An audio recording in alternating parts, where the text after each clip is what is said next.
This is my family's traditional stuffed turkey recipe, and I'll show you how to make it start to finish. I always buy a fresh turkey from a local family farm. Then you need to calculate the weight. This is 25.4 pounds, and a rule of thumb for my oven is 15 minutes per pound.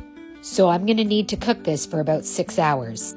I start with giving it a salt bath.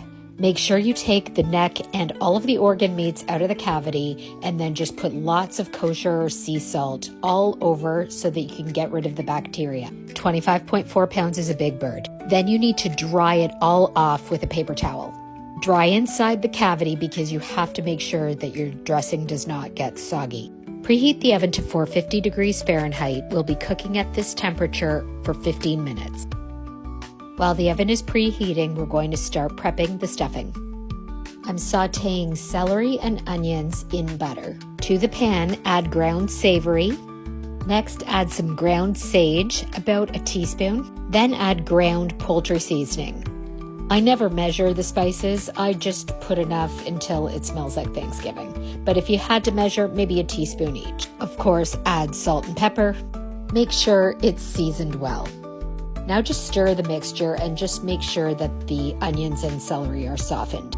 In the meantime, tear up a bunch of old bread. Day-old bakery bread is great, or hamburger buns do the trick. Add that spice trio of savory, sage, and poultry seasoning, salt, and pepper. Now add the celery-onion mixture to the seasoned bread. Now add beaten eggs to this mixture. I'm using 2 beaten eggs, but that's just because I'm making a lot of stuffing. The stuffing is prepped, the turkey is totally dry, and now I am going to stuff it in the cavity.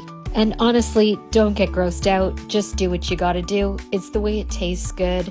Just get over it and put your hand right up that bird. I couldn't fit all the stuffing in the cavity, so I put the rest in the neck. So this bird is completely stuffed. And now I'm gonna tuck the legs into that little flap there. I don't know how else to describe it, but I hope you can see what I'm doing.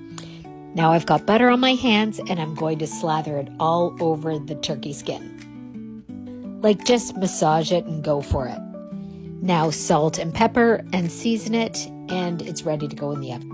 With all my might, I'm going to transfer this turkey onto my roasting pan and on top of the roasting rack. Now cover the entire turkey very well with aluminum foil. You need to cover it all so that you get good drippings for gravy. Time to put the turkey in the preheated oven at 450 for 15 minutes, and then at a rate of 15 minutes per pound at 350 until it's done.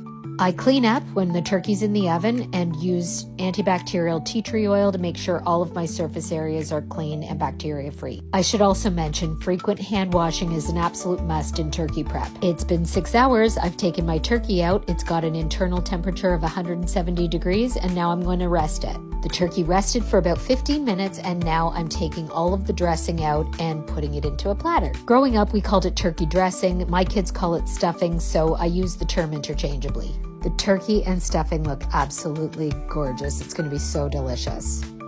I have to get the stuffing that I put in the neck, so I'm turning it around and getting that piece. Thanksgiving dinner is a family affair. All of my kids have some sort of a job in getting the meal done, and my husband is the carver. Look how moist this turkey looks. Now we put it on the table and eat everything family style. Happy Thanksgiving, everyone.